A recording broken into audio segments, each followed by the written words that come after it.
간증이다 보다는 저희가 이제 은우를 임신하면서 임신 과정과 임신했을 때 어떤 아이로 키워야 할까 하는 그런 걸 좀 얘기를 하겠습니다. 은우를 갖기 전에 저희는 이제 샌프란시스코에 살면서 저는 군대를 제대하고 세이프에 들어와서 매니저 생활을 하면서 샌프란시스코에 살고 있었고요. 결혼을 하고 한 1년 한국에서 결혼을 하고 한 1년 좀 넘게 있다가 어느 임신을 하게 됐고 저희가 이제 1년 기념 결혼 1년 기념일로 여행 갔다 오고 한 달 정도 있다가 은우를 갖게 된 걸 알게 됐습니다. 처음에는 은우 가졌을 때 초반에는 얘가 과일을 되게 먹고 싶어하고 신경을 좀 많이 찾고 그래서 딸이다. 그래서 이제 딸 이름을 생각하면서 기도를 드리며 딸 이름을 생각하고 있었는데요.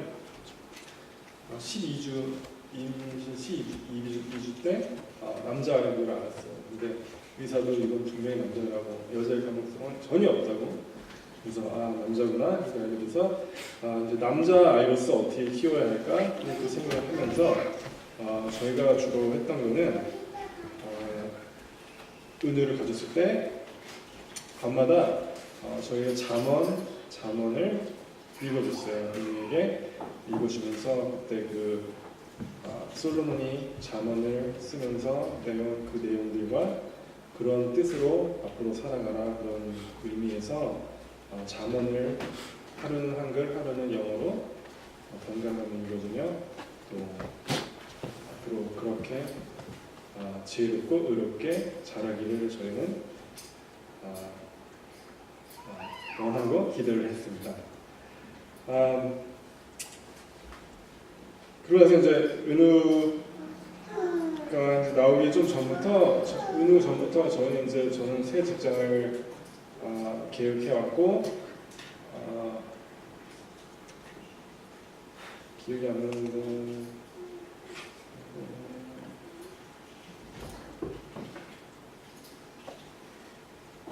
그래서 이제 은우가 태어나서는 저희가 산호세로 이사를 왔고 저희 새 직장을 얻었고 예비대원은 다시 학교를 다니면서 은우가 자기를 가눌 수 있으니까 이제는 저희 생각을 좀 하면서 그러게 살고 있습니다. 나머지는 예비가 나와서 얘기하면 끝에 되면 그러지 않는데 돼요. 그래서 앞으로 저는 은우를 그 솔로몬의 그 잠언 그거를 많이 도움을 삼아 그런 식으로 그런 아이로 키우고 싶습니다. 감사합니다.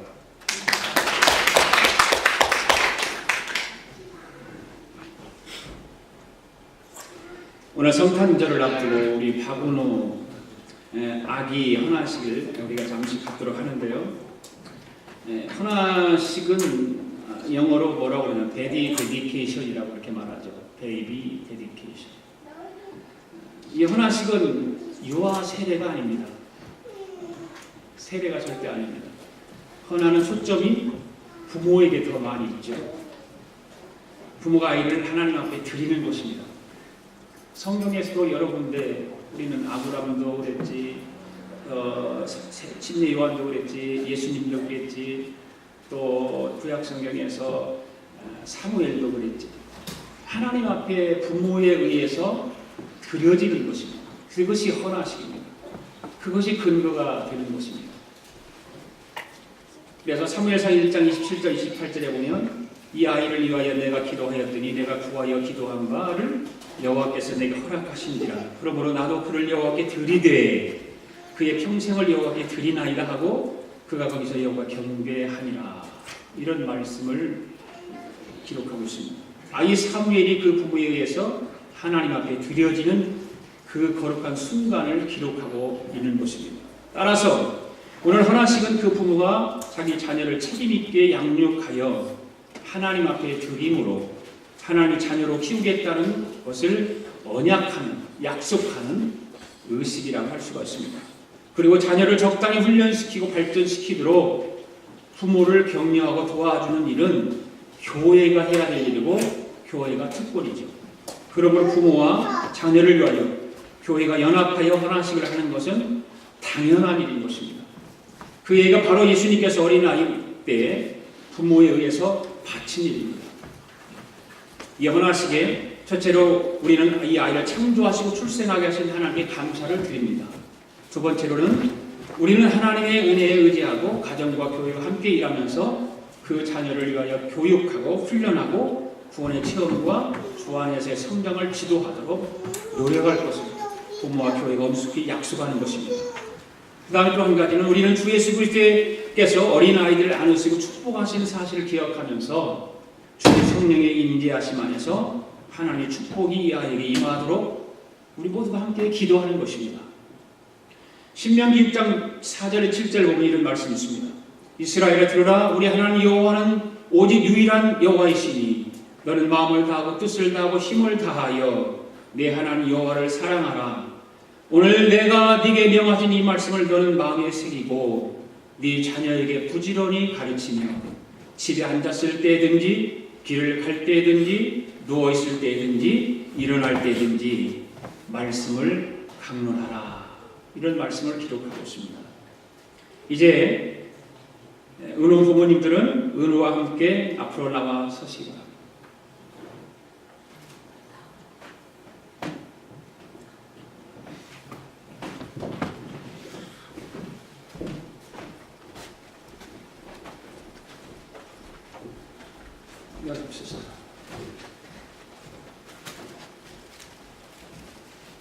이쪽을 보고 있어요.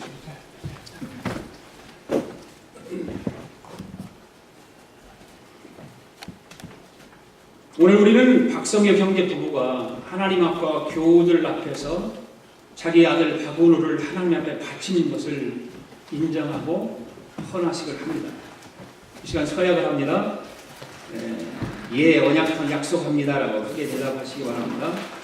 박성혁 형제 부부는 여러분의 자녀가 하나님의 선물이신 것을 믿고 청지기로서 부모된 책임을 따라 성경의 가르침 그대로 주의 교양과 훈계로 이 자녀를 양육하는 일에 최선을 다할 것을 하나님과 교회 앞에 약속하십니까? 약속합니다. 두 번째 한 가지 더 질문합니다. 박성혁 형제 부부는 자녀 양육의 가장 중요한 것은 어린아이 시절부터 예수 그리스도를 인격적으로 영접하고 구원을 확신하게 만드는 것입니다. 그리고 하나님 앞에 자신의 인생을 드리도록 촉구하는 일입니다. 이 일 앞에 역시 교회와 협력하여 최선을 다할 것을 하나님과 교회 앞에 약속하십니까? 네, 약속합니다. 네.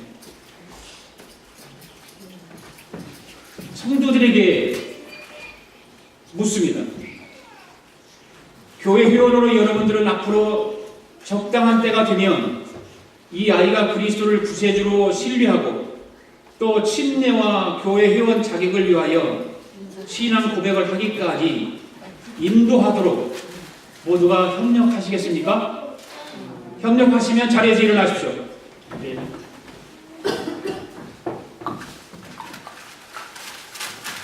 네, 이 시간에 아이를 위해서 축복 기도하겠습니다. 올라오세요.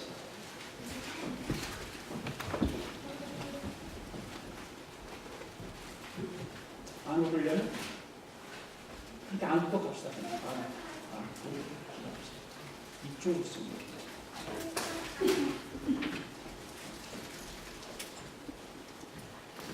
기도하겠습니다. 여러분도 함께 기도해 주시기 바랍니다.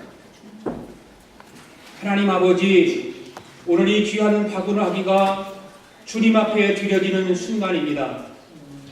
사무엘이 이렇게 드려진 것처럼 아기 예수님이 그 부모에 의해서 결례의식에 따라 드려진 것처럼 이제 박은우 아기가 주님 앞에 드려짐으로써 이제 속히 구원을 경험하고 하나님의 은혜를 따라 헌신된 인생을 살아가는 귀한 자녀가 되도록 축복하여 주시옵소서.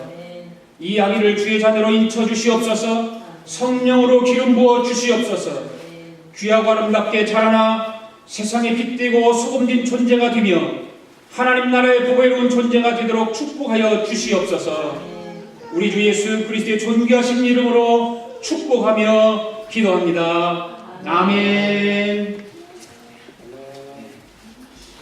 인사하고 들어가실 때 박수로 축복하고 크게 환영해 주시기 바랍니다. 할렐루야, 할렐루야, 할렐루야, 할렐루야. 오.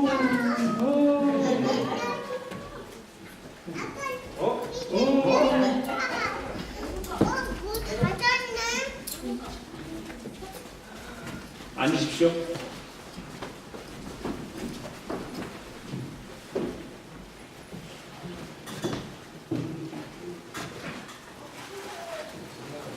이제 하나님 말씀 우리 함께 나누겠습니다. 봉독할 하나님 말씀 이사야서 9장입니다. 구약성경 이사야서 9장. 다 찾으셔서 일어나시기 바랍니다. 제 성경으로는 구약성경 978쪽입니다. 구약성경 이사야서 9장 6절에서 7절 2절입니다.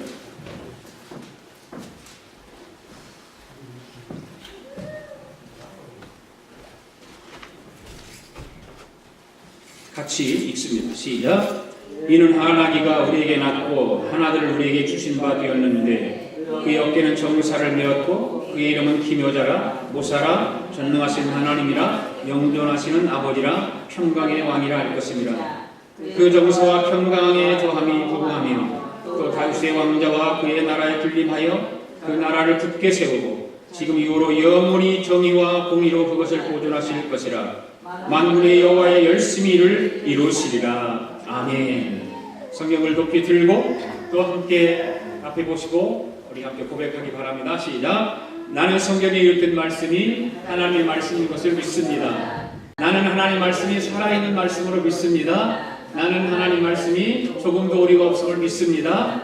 오늘도 하나님의 말씀을 배우면서 그 말씀을 깊이 묵상하고 마음에 받아들여 꼭 변화되기를 고백하며 이제로 절대로 부패되지 않고 불멸하고 영원한 하나님의 말씀을 듣게 될 것인데 하나님의 말씀을 통하여 반드시 내 삶이 변화될 것을 예수님의 이름으로 고백하며 다짐합니다. 아멘.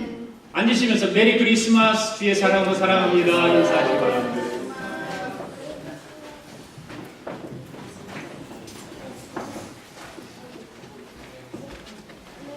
예수님의 탄생은 위대한 일입니다. 예수님의 탄생은 세상에서 가장 큰 일이고 광대한 일입니다. 왜일까요? 그 어느 위인과도 비교할 수 없기 때문에 그럽니다. 어느 성인들의 출생과도 비교가 없기 때문에 그렇습니다. 예수님의 탄생이 왜 위대한 일일까요? 그것은 하나님의 사랑을 오셨다는데 그 깊고 큰 의미가 있기 때문입니다. 이러한 일은 인간의 이성으로나 상식으로 결코 이해할 수 없는 것입니다. 이 일은 역사 안에서 부인할 수 없이 증거된 사실이기 때문입니다. 선지자 이사야는 예수님 탄생 600년 전에 기막히고 놀라운 예언을 한 선지자입니다. 예수님이 오시기 600년 전에 예수님이 이 땅에 구세주로 오실 것을 예언한 선지자 가운데 한 분입니다. 그는 오늘 본문에서 말합니다. 한 아기가 우리에게 낳고 한 아들을 우리에게 주신 바 되었다고 많은 세상 사람들에게 외쳤던 것입니다. 그리고는 그 아기를 이름이 기묘자요 모사요 전능하신 하나님이시요 영존하시는 아버지시요 평강의 왕이라고 고백하며 선포했던 것입니다. 역사는 이 예언의 사실을 밝히 증명해 주고 있습니다. 부인할 수 없는 것은 600년 후에 그 예수님이 이 땅에 탄생하셨다는 것입니다. 그렇다면 하나님으로 오신 예수님의 5가지의 이름의 뜻을 우리 함께 살펴보기를 원합니다. 기묘자요, 모사요, 전능하신 하나님이요, 영존하신 아버지요, 평강의 왕이라고 하는 600년 전에 이사야 선지자를 통해서 예언했던 그 말씀이 600년 후에 유대 땅 베들레헴에 아기 예수로 탄생하신 그 아기 예수님의 이름이 5가지 이름을 가지고 있다는 사실입니다. 첫 번째로 예수님의 이름은 기묘자라는 이름을 가지고 있습니다. 6절 말씀 같이 읽습니다. 시작. 이는 하나님과 우리에게 낳고 하나들을 우리에게 주신 바 되었는데 그의 어깨는 정사를 메었고 그 이름은 기묘자라. 바로 예수님의 이름은 기묘자라는 이름을 가지고 있습니다. 기묘자라고 하는 이름은 영어로 여러분들 뭔지 아시죠? 원더풀입니다. 원더풀. 이는 인간의 경험이나 이성이나 상식을 완전히 뛰어넘어서 희막히게 놀라운 일을 하시는 분이라 그런 뜻입니다. 왜냐하면 그분이 세상의 질서를 완전히 바꿔 놓으셨기 때문에 그렇습니다. 고통과 멸시를 기쁨과 평화로 바꿔 놓으셨기 때문에 그렇습니다. 또한 그분은 인격이 있어서도 흠모할 만한 대상이 되는 것입니다. 그래서 사람들은 그분의 인격을 보고 놀라는 것입니다. 이 전략은 베들레헴 마곡간에 태어난 예수님이 바로 기묘자라는 것입니다. 기묘자인 것입니다. 예수님이 가는 곳마다 장님이 눈을 떴습니다. 기묘한 일입니다. 사람들은 그런 광경을 보았을 때 원더풀 하면서 소리쳤을 것입니다. 청각장애자가 듣고 말합니다. 이성과 상식으로 상상할 수 없는 일이 일어나는 것입니다. 죽은 자가 살아나는 것입니다. 이 얼마나 기묘한 일입니다. 이럴 때마다 수많은 사람들은 원더풀을 외치면서 기뻐했을 것입니다. 해당장의 딸이 죽었지만 살아났습니다. 과부의 아들이 관뚜껑을 열으니까 일어났습니다. 죽은이 나흘이 되어 무덤 밖으로 썩어 냄새가 진동하던 나사로가 주님의 부르심에 응답하고 일어난 것입니다. 기묘한 일이 아닙니까, 여러분? 그런 걸 보고도 놀라지 않는다면 뭘 보고 여러분도 놀랍니까? 원더풀하지 않습니까? 예수님의 이름은 그렇게 원더풀한 것입니다. 할렐루야. 여러분 한번 외쳐보십시오. 원더풀 예수님 한번 해보십시오. 시작. 원더풀 예수님. 예, 예수님은 원더풀하신 분이에요. 원더풀. 예. 우리가 예수 그리스도 안에서 소망을 두는 것은 인간의 이성이나 상식과 과학을 초월해서 창조적이고 기묘한 일을 행하시기 때문에 우리는 예수 그리스도에게 소망을 두고 살아가는 줄로 믿습니다. 그 원더풀하지 않는다면 우리는 거기에 소망을 둘 필요가 없습니다. 그 기묘자라고 하는 이름을 가진 예수 그리스도에게 우리는 희망을 걸지 않습니다. 그런 기묘한 원더풀하신 분이기 때문에 우리는 그분에게 소망을 두는 것입니다. 여러분 성경을 읽으면서 이 기묘자라는 글을 읽고 아무런 반응이 없습니까? 그냥 무감각합니까? 아무런 느낌이 없습니까? 어떤 뭉클하고 뜨거운 감동이 일어나지 않습니까? 저는 폐결핵 때문에 군대를 면제받아서 군생활을 하지 않았던 사람입니다. 전에는 몰랐었는데 신체 검사를 하러 갔다가 폐결핵이 있다는 판결을 받고 집으로 그냥 되돌려 보내더라고요. 그냥 그래 돌아왔어요. 그 1년이 지났습니다. 다시 신체 검사를 받으러 갔습니다. 그런데 다시 검사를 해보니까 그대로 있는 거예요. 그냥 거기 검사하는 검사관이고 약을 먹었냐 안 먹었냐 안 먹었습니다. 그러니까 거기 검사관들이 이제 다 끝나고 나서 면제 딱 도장을 찍었어요. 군면제. 그래서 저는 그래서 군대를 안 갔습니다. 그래서 그때부터 이제는 군대를 못 갈 정도로 이게 폐가 안 좋으니까 군대를 못 갈 정도로 안 좋으니까 고민이 있을 수밖에 없죠. 뭐 속으로는 태어난 척하지만 겉으로는 태어난 척하지만 속으로는 고민을 하는 거죠. 이걸 약을 먹어야 되나 말아야 되나. 그때는 뭐 신앙생활을 이렇게 뜨겁게 하는 상태는 아니었어요. 그냥 모태신앙으로 신앙생활을 열심히 하고 교회에 열심히 나가고 주일 성수하고 뭐 주일학 교사하고 성가대하고 성가대 주의하고 뭐 이렇게 이런 일을 했던 시기니까. 그러니까 어느 날 성경을 읽다가 이 말씀을 읽게 됐죠. 기묘자라고 하는 것. 이사야서 9장 6절에 있는 말씀이 기가 막힌 말씀이 다가오기 시작합니다. 그 말씀이 감동이 오기 시작하는 거예요. 예수님이라는 분이 인간의 상식이나 이성, 과학을 초월해서 기적을 행하시는 기묘자라고 하는 것을 알게 되었을 때에 내 마음속에 이상한 감동이 일어나기 시작합니다. 희망이 솟아나기 시작하고 막힌 기도가 열리기 시작하고 캄캄한 앞날이 빛이 보이기 시작하고 어둠 속에서 소망이 터져나오기 시작하는 것이죠. 그런 감동들이 말씀 한마디에 일어나기 시작하는 거예요. 뜨거운 거죠. 그 후로 아무런 몸의 증상이라든지 약도 안 먹고 이상이 없었습니다. 20여 년이 넘게 세월이 흘렀습니다.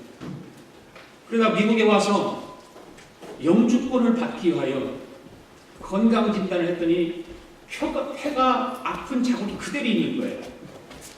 미국 사람들은 그거 폐가 좀 이상이 있다고 그러면 사람 큰일 났는 줄 알고 난리잖아요. 그래서 약을 조금만 먹으라고 그래서 3개월 동안 약을 먹은 기억이 있습니다.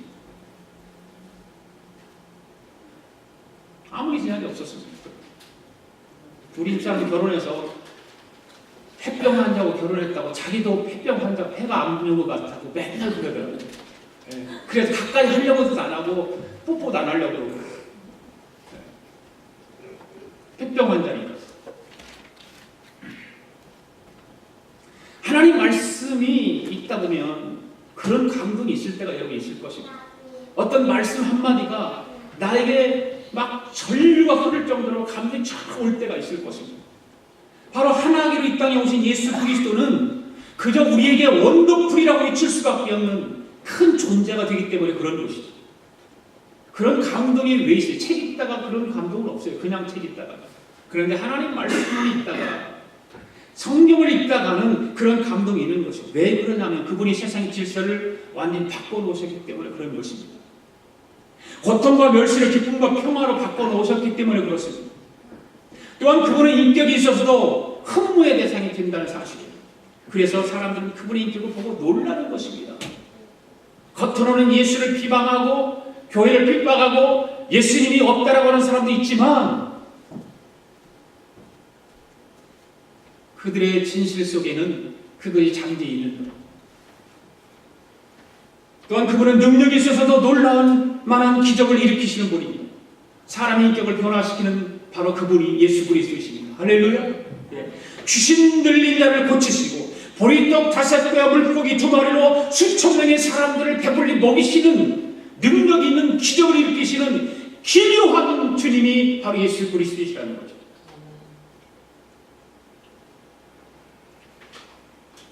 원더풀하지 않습니까, 여러분?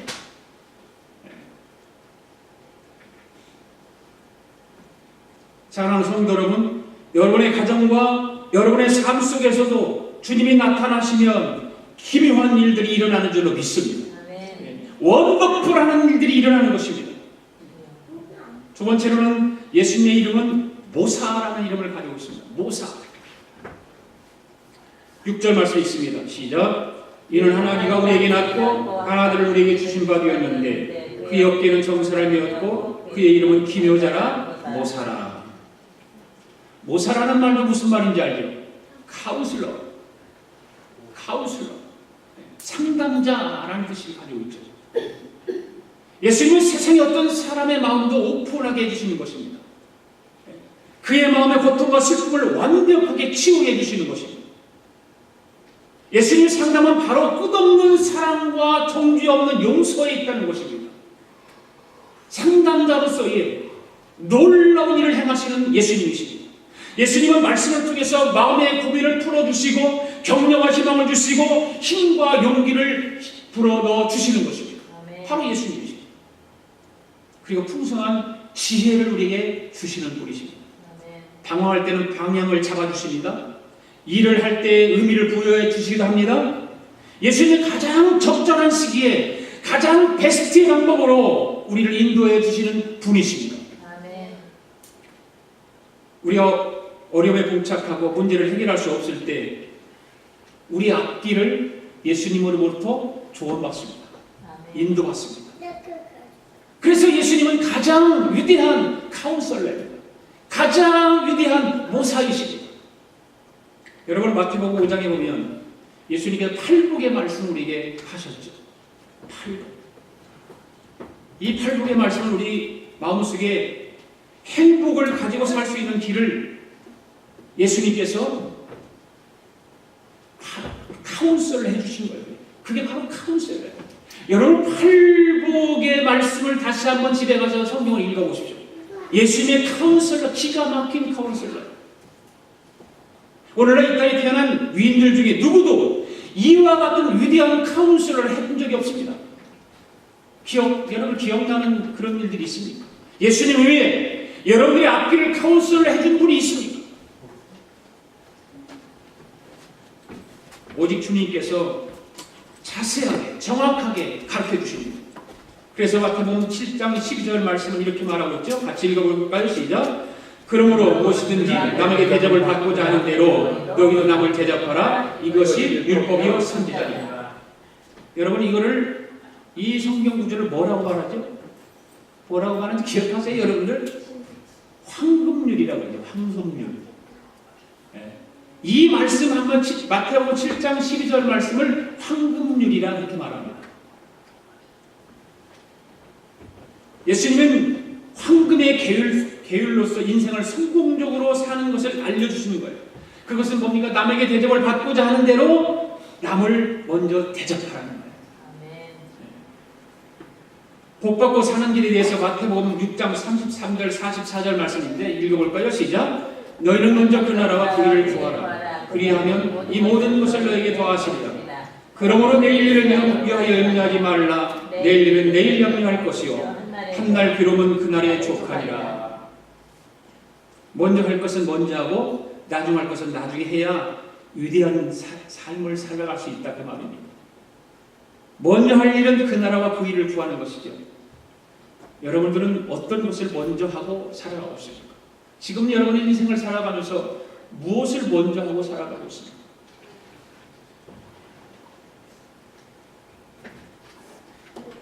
그의 의를 구하는 것입니다. 할렐루야. 그의 의를 구하는 것은 무엇일까요? 여러 가지가 있겠지만 몇 가지 말씀드린다면 주일 성수하는 것도 그의 의를 구하는 것입니다. 아멘? 네. 내가 바쁜 일을 있으면 그 일을 하기 위해 주일을 범하면 주일을 빠지고 내가 해야 할 일을 먼저 해버리면 그것은 나의 의를 구하는 것이 되고 마는 것입니다. 하나님의 의를 구하는 것이 아닙니다. 하나님 앞에 내가 수입을 11조로 구별해서 드리는 것 또한 바로 그것도 하나님의 의를 구하는 것입니다. 성경은 구약성경, 신약성경을 통해서 우리에게 11조의 의무를 하도록 말씀하고 있어요. 그건 목사가 지어내서 하는 말도 아니고 어떤 위대한 사람들이 지어내서 하는 말도 아니고 성경에서 기록한 대로 바로 11조 드리는 일도 하나님의 의를 구하는 것입니다. 그 성경에서는 뭐라고요? 도적질하는 것이라고 이렇게 말하고 있잖아요. 바로 하나님에 의해서 도적질하는 것은 그의 의를 구하는 것이 아니라고 말해요.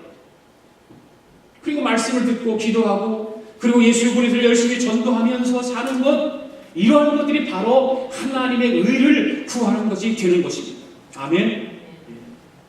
여러분 이러한 것을 모든 삶의 근본으로 삼으면 그 다음 일은 하나님께서 뭐라고 말씀하세요? 다 도와주시겠다 말씀하고.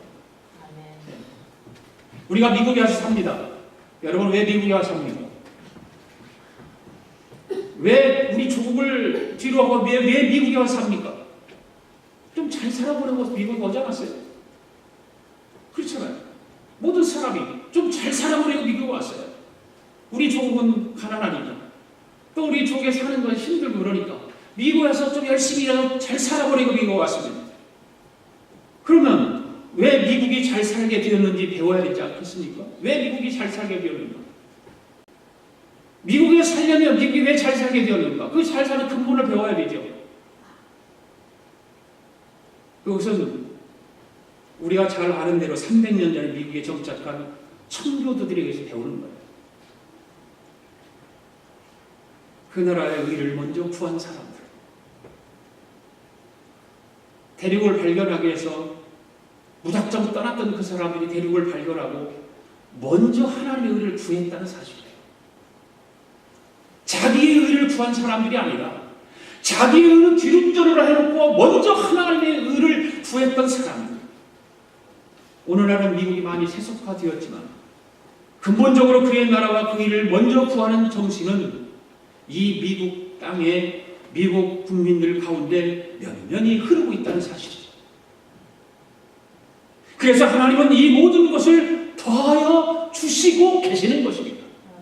하나님의 의를 구하면, 먼저 하나님의 의를 구하면, 그의 나라와 그 일을 먼저 구하면 하나님은 모든 것을 더하여 주신다는 사실을 믿으시기 바랍니다.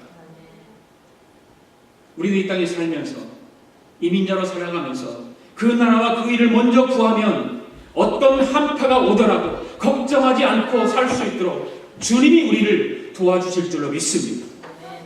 그렇기 때문에 예수님의 이름은 모사이십니다. 카운슬러. 예수님은 카운슬러. 우리의 카운슬러예요. 네. 예수님께 나오는 사람은 위대한 카운셀링을 받을 수 있고 그 말씀대로 하면 반드시 인생을 성공적으로 살 수 있다는 사실입니다. 그다음 세 번째는 예수님의 이름은 전능하신 하나님입니다. 전능하신 6절도 있습니다. 시작. 이는 하나님과 우리에게 낳고 하나들을 우리에게 주신 바 되었는데 그의 어깨에는 종사를 메었고 그의 이름은 기묘자라 모사라 전능하신 하나님. 전능은 힘있는 용사가 같은 파워풀한 하나님이라는 그런 뜻입니다.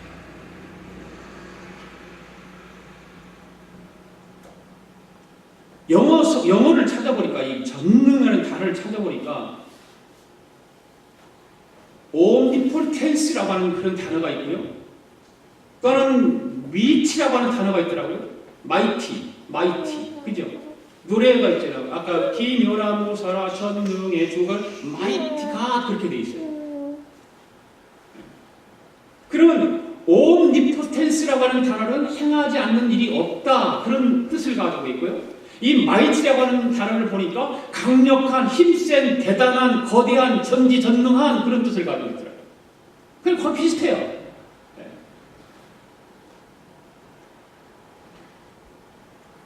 예수님은 우리를 도우시고 모든 원수를 파시는 전능자이십니다. 능력 있는 분이십니다. 힘센 분이십니다. 강력한 파워를 가지고 있는 분이십니다. 거대한 힘을 가지고 있는 분이십니다. 네. 마이티한 갓, 마이티 갓이라고 하는 그 단어가 바로 그런 뜻이더라고요. 강력한 힘을 가진 하나님, 힘센 하나님, 대단한 능력을 가진 하나님, 행하지 못하는 일이 없는 하나님. 그게 전지전능한 무소부재하다 그러잖아요. 무소부재. 없는 것이 없고 못하는 일이 없다 그런 뜻 아닙니까?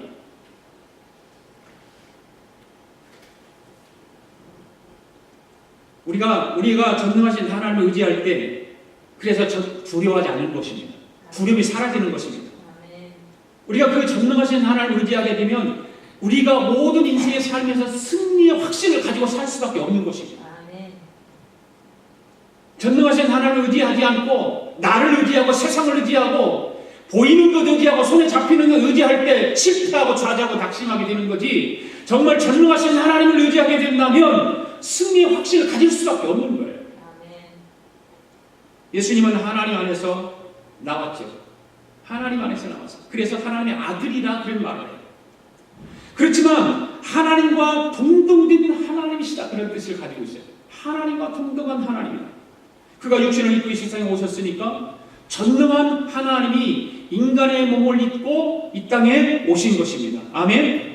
그래서 히브리서 1장 1절로 3절의 말씀, 이런 말씀 있죠. 같이 읽겠습니다. 시작. 옛적에 선지자들로 여러 부분과 여러 모양으로 우리 조상들에게 말씀하신 하나님이 이 모든 날 마지막에 아들로 우리에게 말씀하셨으니 이 아들을 만유의 후사로 세우시고 또 저로 말미암아 모든 세계를 지으셨느니라. 이는 하나님의 영광의 본체요 그 본체 형상이시라. 그의 능력의 말씀으로 만물을 붙드시며 죄를 정결케 하는 일을 하시고 높은 곳에 계신 위엄의 우편에 앉으셨느니라. 이런 성경을 같이 읽을 때는 큰 소리를 같이 읽으세요. 네. 읽으셔야 되지. 그냥 입 딱 봉하고 있으면 그 말씀이 내게 힘이 없어집니다. 감동이 오지 않습니다. 절대. 눈으로 읽는다고 여러분들 생각하고 그렇게 읽지만 눈으로 읽는 거하고 이걸 소리에서 읽는 거 차이가 하늘과 땅입니다. 오늘 이 히브리서 1장 1절로 3절 말씀에 보니까 예수 그리스도는 하나님 영광의 본체시다.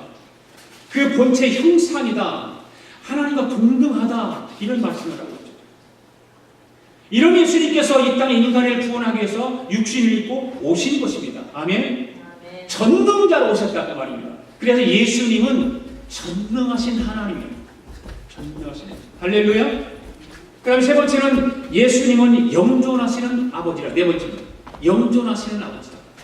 6절 또 읽습니다. 시작. 이는 하나님과 우리에게 낳고 하나님을 우리에게 주신 바 되었는데 그의 어깨는 정사를 메었고 그의 이름은 기묘자라 모사라 전능하신 하나님이라 영존하시는 아버지라. 영존하시는 아버지라고 하는 뜻은 무슨 뜻이죠? 아시죠? 영원히 존재하는 분이다. 우리가 믿는 하나님은 영원히 존재하시는 분이십니다. 아멘? 이 땅 없어지는 분이 아니에요. 죽었다가도 3일 만에 부활하신 분이에요. 우리가 믿는 하나님은 영원한 영존하시는 아버지세요. 그래서 예수님은 우리의 보호자고 우리의 후원자이고 울타리가 되어주신다 그 말이에요. 그러므로 예수님은 우리가 의지할 분이십니다. 우리를 위해 희생하시고 우리를 사랑으로 인도하시는 분이십니다.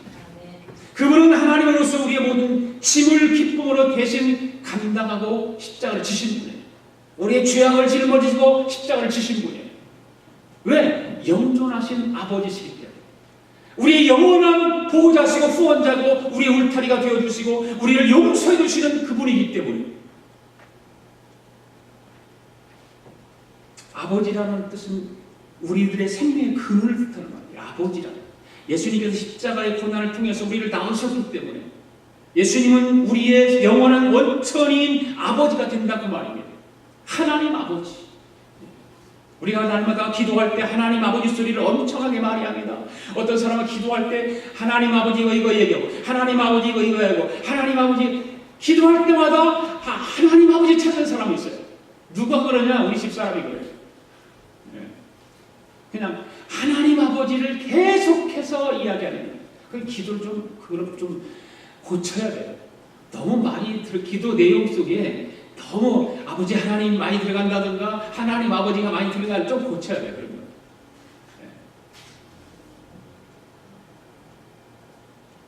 예수님은 우리의 생명의 근원이 되십니다.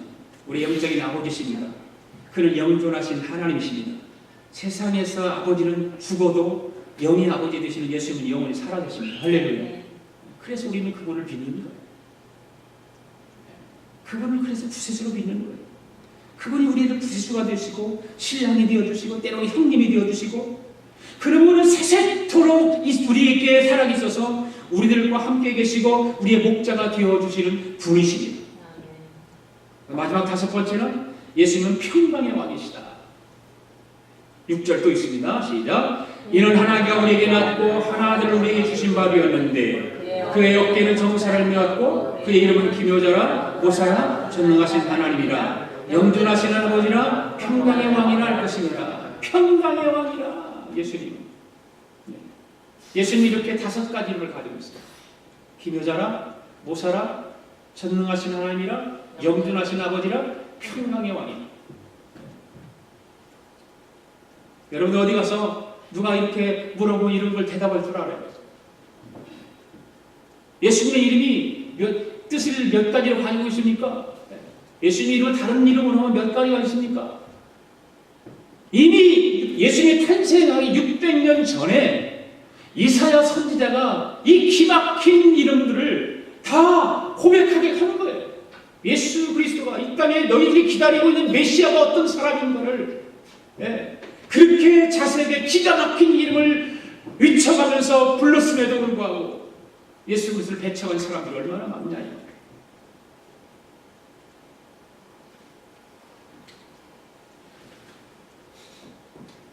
세상의 왕들은 통치를 이어가기 위해서 자기의 정적들을 어떻게 합니까? 자기의 정적들은 다 그냥 수청해버리잖아요. 그죠? 우리나라도 보니까 요즘 참 시끄럽더라고요. 마음에 안 들으면 그냥 가차없이 숙청하고 한 사람 앞에 그냥 다 덤태기 씌워갖고 몰아내고 어떤 뭐 뒷거리를 어떻게 하는지는 모르지만 자기 마음에 안 들면 세상의 왕들은 숙청을 합니다. 하지만 예수님은 이 세상의 평화를 위해 자신이 희생한다는 사실, 자신이 희생해서 어떻게 하십니까? 십자가를 지시는 거죠. 이 세상의 평화를 위해서 자신이 희생하는 평강의 왕이 바로 예수님이십니다. 세상의 왕들은 이런 희생한 왕이 있나요? 저는 없다고 봅니다. 이 세상의 왕이 종들을 위하여 목숨을 바치는 경우가 도대체 얼마나 있나요? 없다고 봅니다. 예수님은 우리의 구원을 위해서, 세상과 평화를 위해서 자기의 목숨까지 아끼지 않으신 분이에요. 또한 예수님의 문제 해결 방법은 고도의 둔의 전략과 말솜씨 있지 않았다는 거예요. 세상의 왕들은 어떤 그 왕의 자리의 전략을 하기 위해서 고도의 어떤 둔의 전략을 가지고 말솜씨를 가지고 하려고 그러죠. 예수님은 오로지 항상 사랑으로 모든 문제를 해결했다는 거예요. 모든 문제를 사랑으로 해결했습니다. 사랑으로 마리아와 여인의 마음을 열게 주셨고, 사랑으로서 가늠하다 걸린 여자를 정죄하지 않으시고, 많은 예수님의 사역을 보면 그 사랑으로 다 하셨다는 거예요. 그렇기 때문에 예수님의 그 사역 때문에 자기 마음이 아파하는 사람은 없어요. 예수님의 사역 때문에 시험 들거나 그런 사람은 없었어요. 그럼 그분은 예수님은 심지어 자기를 죽이고자 하는 대제사장과 바리새인 그리고 어리석은 군중들을 향해서도 사랑으로 대했어요. 아버지, 저들을 용서해 주옵소서. 예수님은 그 사랑으로 대했어요. 바로 평강의 왕으로 오신 예수님은 그렇게 왕으로서의 사역을 감당하셨다고 말입니다. 그분의 사랑을 생각하면 생각할수록 위대하고 감사하고 감동적이지 않을 수가 없는 것입니다. 예수님의 사랑은 지체가 난무하는 전쟁터도 가장 평화스럽고 기쁨이 넘치는 곳으로 만들 수가 있다는 것입니다. 우리가 해마다 크리스마스 주일이 되면 내가 그 프랑스와 독일이 싸웠던 전쟁 영화를 내가 그걸 보여줬는데 그 바로 그런 거예요. 그 서로 적과 적이 마주치고 있는데 크리스마스 때가 되었습니다. 그래 한쪽에 군호 가운데서 벙커에서 크리스마스 노래가 불러 나오잖아요. 그런 적군에서 그러니까 막 감동이 자기 나름 은혜라는 걸 써서 모르지만 은혜스러운 거예요. 그러니까 이쪽 반대편에 있는 데서도 크리스마스 노래가 부르기 시작합니다. 그러다가는 그것이 클라이막스가 되니까 모두가 그 벙커 속에서 나오는 것입니다.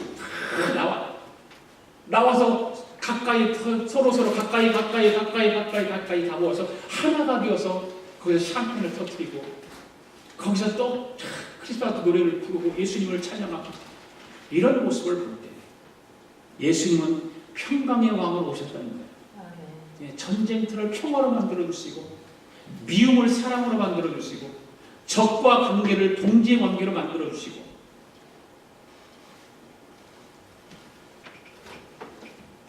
죄는 평안을 빼앗아갑니다. 불안과 공포를 가져옵니다. 그렇죠?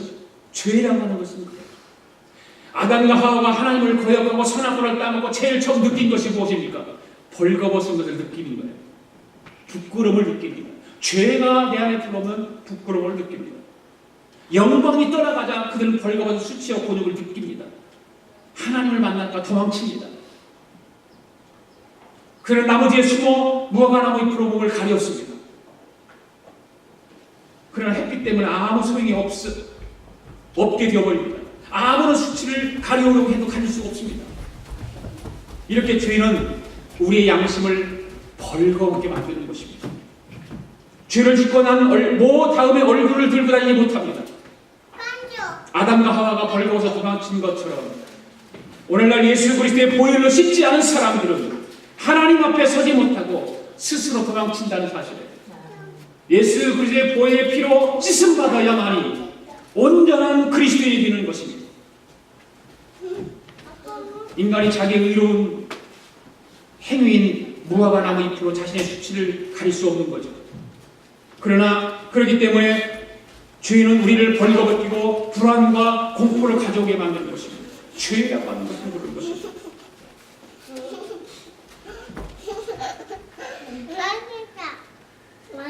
우리는 예수 그리스도의 보혈의 피로 우리를 덮어야 됩니다. 우리의 예수의 보혈의 피로 우리를 죄악을 씻음 받아야 되는 것입니다. 그래야 하나님의 음성을 들을 수 있습니다. 부끄러움의 수치를 우리는 면할 수 있는 것입니다. 우리 예수님은 죄를 용서하시고 우리를 의롭게 만들어주시고 하나님과 사람 사이에 평안을 이루시는 바로 평강의 왕이신 것입니다. 그래서 예수님은 천국을 우리에게 허락하시는 거예요.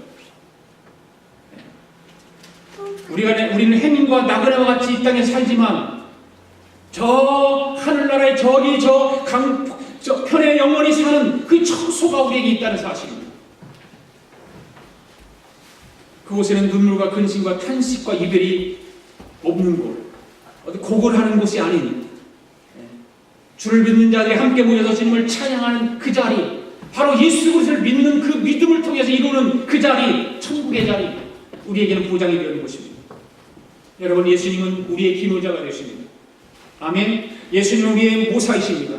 예수님은 전능하신 하나님이십니다. 영존하신 아버지십니다. 이 땅의 평강의 왕으로 오신 예수님이십니다. 이와 같이 2000년 전에 이 땅에 오신 예수님은, 이 땅에 육신을 입고 탄생하신 그 예수님은, 말궁에서 태어나신 그 예수님은, 그 이름에는 어마어마한 이름의 뜻이, 명칭이 있다는 사실을 기억하시기를 바랍니다. 예수님이 이 명칭대로 이 땅에 우리에게 증명해 주셨고 우리에게 손을 내밀어 주셨습니다. 그리고 이렇게 말합니다. 그래, 내가 너를 위해서 기묘한 일을 행할 거야. 내가 너를 위해서 정말 모사의 일을 할 거야. 위대한 카운셀러가 되어줄 거야. 그리고 내가 너를 전능하신 내가 너와 함께 할 거야. 내가 평강의 왕으로서 너와 함께 할 거야. 라고 오늘도 우리에게 은혜를 더하여 주시는 줄로 믿습니다. 여러분, 예수님보다 더 귀한 분 없음을 믿습니까? 온 천하만국을 주고도 예수님과 바꿀 수 없음을 믿습니까? 그 믿음을 가지고 이 성탄절에 여러분 안에 기쁨과 소망이 있기를 바랍니다. 기도하겠습니다. 사랑이 많으시고 거룩하신 하나님 아버지, 이 어둡고 캄캄한 이 땅에 하나님의 아들 예수님이 오셔서 기쁜 소식을 전해 주셨습니다. 예수님께서 우리의 기도를 들으시고 우리 가운데 은혜를 베풀어 주시고 예배를 드릴 수 있게 하심을 감사합니다. 기묘자요, 모사요, 전능하신 아버지요, 평강의 왕이 되신 하나님을 찬양합니다. 우리가 그리스도의 가르침을 받아 믿음을 실천하며 살아갈 때 행복하고 성공한 삶을 살 수 있게 되는 것을 믿습니다. 말기에서는 낮은 자의 모습으로 오신 예수님을 본받아 겸손하게 하시고 우리의 눈을 열어 예수 그리스도가 구주되심을 바라볼 수 있게 하여 주시옵소서. 예수님을 깊이 모셔드리고 섬기며 찬양하며 영원히 우리 주님과 살게 도와 주시옵소서. 예수님의 이름으로 기도하옵나이다. 아멘. 우리 다 일어나셔서 기쁘다 구주 오셨네 힘차게 찬양하겠습니다. 기쁘다 구주 오셨네 만 백성 맞아라 온 교회 여가 일어나 다 찬양하여라 다 찬양하여라 다 찬양하여라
기도하겠습니다. 하나님 아버지 감사합니다. 이 성탄 주일에 하나님 앞에 귀한 예물을 이 시간 동원에 올립니다. 사랑하는 성도들이 정성을 다하여 올려드리는 귀한 예물들입니다. 예물 가운데는 소득의 10분의 1을 구별하여 드리는 11조 예물이 있습니다. 감사의 예물이 있습니다. 선도 예물이 있습니다. 일천보제 예물이 있습니다. 특별히 오늘 성탄주일을 맞이해서 예수님의 생일을 축하며 드리는 성탄 감사배가 예물이 있습니다. 하나님 아버지 모든 예물 위에 주의 은혜와 주의 축복이 있게 하여 주시옵소서. 하나님 앞에 드리는 이 귀한 예물을 주님 받으시고 바치는 손길들을 복되게 해주시고 저들의 삶을 하나님 하나하나 기억하시고 인도하여 주셔서 옳은 길 가게 하옵소서. 의의 길 가게 하옵소서. 하나님께서 날마다 저들의 삶을 축복하시고 아버지 연약한 원수마귀들이 침투하지 않도록 하나님 성령 하나님께서 사랑하는 성도들의 삶을 지켜 주시옵소서. 하나님의 교회가 더 많이 하나님의 영광을 위해서 정말로 헌신된 교회가 되기를 원합니다. 예수님이 기뻐하신 일을 잘 감당해내는 복된 교회, 멋진 교회가 되기를 원합니다. 소수의 사람들이지만 성령 하나님께서 각자 한 사람 한 사람에게 뜨겁게 역사하여 주셔서 그런 열정과 뜨거움이 있도록 성령을 부어 주시옵소서. 60배, 30배의 결실 있는 예물이 되게 하시고 아버지 하나님께서 교회가 선한 일을 잘 감당할 수 있는 복된 예물 되게 하여 주시옵소서. 지금은 우리 주 예수 그리스도의 은혜와 하나님 아버지의 극진하신 사랑과 성령님의 감동하심과 충만하심과 교통하심이 오늘도 하나님의 말씀을 듣고 우리를 위해 나신 예수 그리스도가 기묘자로 모사로 전능하신 하나님으로 영존하신 아버지로 평강의 왕으로 오셨다는 사실을 기억하고 그 믿음을 가지고 살아가기로 다짐하고 돌아가는 사랑하는 성도들 머리 위에와 성도들의 가정과 직장과 경영하는 기업 위에와 우리가 살고 있는 이 비합중국과 하나밖에 없는 우리 조국 위에와 주의 이름으로 모이는 교회 위에 지금으로부터 영원토록 함께 하시기를 예수님의 이름으로 축원하옵나이다. 아멘.